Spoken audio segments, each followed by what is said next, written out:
ইসলামী আন্দোলন বাংলাদেশ অন্যায়কে প্রশ্রয় দেয় না, অন্যায় কাজ করেও না, অন্যায়ের পথে হাঁটেও না। আসসালামু আলাইকুম ওয়া রাহমাতুল্লাহ। ইসলামী আন্দোলন বাংলাদেশকে শেখ হাসিনা চিনতে পেরেছে, যার কারণে শেখ হাসিনা চোখ তুলে তাকানোর জন্য চেষ্টা করেও কিন্তু তাকাতে পারে নাই। যে কাজটি শেখ হাসিনা করতে পারেনি সে ক্ষমতা থেকেও অবৈধভাবে। তো এই কথাটা বলার উদ্দেশ্য হলো, দেখুন এখানে এই ভিডিওটা। এখন গুরদাসপুর থানার সামনে অনেক উত্তক্ত।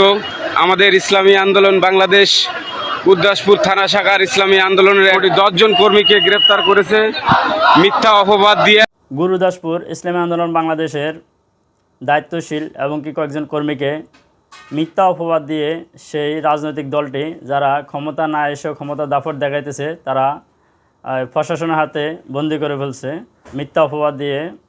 তো যে কাজটা করছে এই কাজের জন্য তারা আসলে বুঝতে পারে না যে ইসলামী আন্দোলন বাংলাদেশ কেমন। যে মিথ্যা অপবাদটি দিয়েছিল সেই অপবাদটি হলো ইসলামী আন্দোলন বাংলাদেশ নাকি চাঁদাবাজি করতেছিল।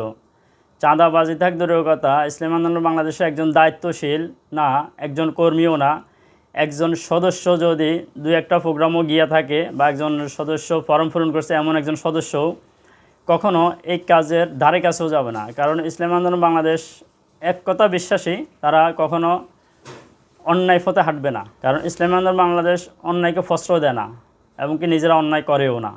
সেই কারণে ইসলামী আন্দোলন বাংলাদেশের একজন সদস্য কর্মী বা একজন দায়িত্বশীল কখনো এই কাজ করতে পারে না। 24 ঘন্টা সময়, 24 ঘন্টার মধ্যে যে 8 জনকে গ্রেফতার করেছে তাদেরকে ছেড়ে না দিলে, মুক্তি না দিলে আমরা হেফাজত নেতৃবৃন্দ অচল করে দেব।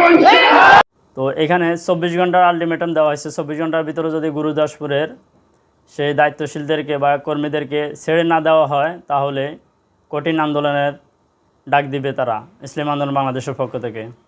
তাহলে তারা মিথ্যা অপবাদ কেন দিতেছে? মিথ্যা অপবাদ এই জন্য দিতেছে কারণ ইসলামী আন্দোলন বাংলাদেশ যে বর্তমান অবস্থা আছে, তারা ছোট থেকে আজ পর্যন্ত এই পর্যন্ত চলে আসছে হাঁটি হাঁটি পা পা করে। এখন বিশাল আকারে একটি বড় রাজনৈতিক দল ইসলামী আন্দোলন বাংলাদেশকে টক্কর দিয়ে এখন ওই দলটি ক্ষমতা যাওয়ার জন্য চেষ্টা করতেছে, কিন্তু আসলে এটা কখনো সম্ভব হবে কিনা আল্লাহ ভালো জানে।